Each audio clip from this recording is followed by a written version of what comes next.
There's a chart I saw recently that I can't get out of my head.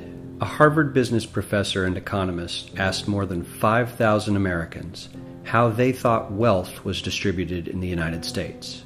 This is what they said they thought it was. Dividing the country into 5 rough groups of the top, bottom, and middle 3 20% groups, they asked people how they thought the wealth in this country was divided. Then he asked them what they thought was the ideal distribution. And 92%, that's at least 9 out of 10 of them, said it should be more like this. In other words, more equitable than they think it is. Now that fact is telling, admittedly, the notion that most Americans know that the system is already skewed unfairly. But what's most interesting to me is the reality compared to our perception. The ideal is as far removed from our perception of reality as the actual distribution is from what we think exists in this country. So ignore the ideal for a moment. Here's what we think it is again. And here is the actual distribution. Shockingly skewed. Not only do the bottom 20% and the next 20%, the bottom 40% of Americans barely have any of the wealth. I mean, it's hard to even see them on the chart. But the top 1% has more of the country's wealth than 9 out of 10 Americans believe the entire top 20% should have. Mind-blowing. But let's look at it another way, because I find this chart kind of difficult to wrap my head around.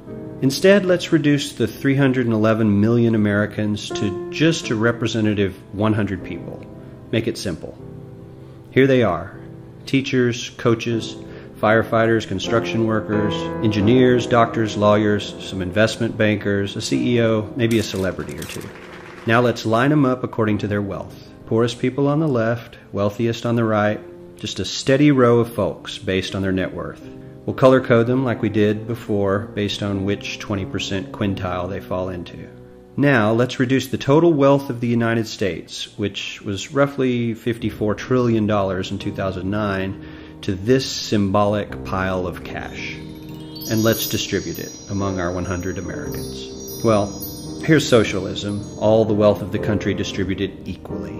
We all know that won't work. We need to encourage people to work and work hard to achieve that good old American dream and keep our country moving forward.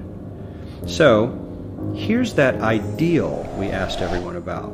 Something like this curve. This isn't too bad. We've got some incentive, as the wealthiest folks are now about 10 to 20 times better off than the poorest Americans. But hey, even the poor folks aren't actually poor, since the poverty line has stayed almost entirely off the chart. We have a super healthy middle class with a smooth transition into wealth. And yes, Republicans and Democrats alike chose this curve. 9 out of 10 people, 92%, said this was a nice, ideal distribution of America's wealth. But let's move on. This is what people think America's wealth distribution actually looks like. Not as equitable, clearly, but for me, even this still looks pretty great. Yes, the poorest 20 to 30% are starting to suffer quite a lot compared to the ideal, and the middle class is certainly struggling more than they were, while the rich and wealthy are making roughly 100 times that of the poorest Americans and about 10 times that of the still healthy middle class. Sadly, this isn't even close to the reality. Here is the actual distribution of wealth in America. The poorest Americans don't even register. They're down to pocket change, and the middle class is barely distinguishable from the poor. In fact, even the rich between the top 10 and 20 percentile are worse off. Only the top 10% are better off. And how much better off? So much better off that the top 2 to 5% are actually off the chart at this scale. And the top 1%, this guy, well, his stack of money stretches 10 times higher than we can show. Here's his stack of cash, restacked, all by itself. This is the top 1% we've been hearing so much about. So much green in his pockets that I have to give him a whole new column of his own, because he won't fit on my chart. 1% of America has 40% of all the nation's wealth. The bottom 80%, 8 out of every 10 people, or 80 out of these 100, only has 7% between them. And this has only gotten worse in the last 20 to 30 years. While the richest 1% take home almost a quarter of the national income today, in 1976 they took home only 9%, meaning their share of income has nearly tripled in the last 30 years. The top 1% own half the country's stocks, bonds, and mutual funds.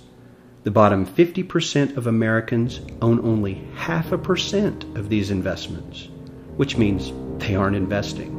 They're just scraping by. I'm sure many of these wealthy people have worked very hard for their money, but do you really believe that the CEO is working 380 times harder than his average employee? Not his lowest paid employee, not the janitor, but the average earner in his company.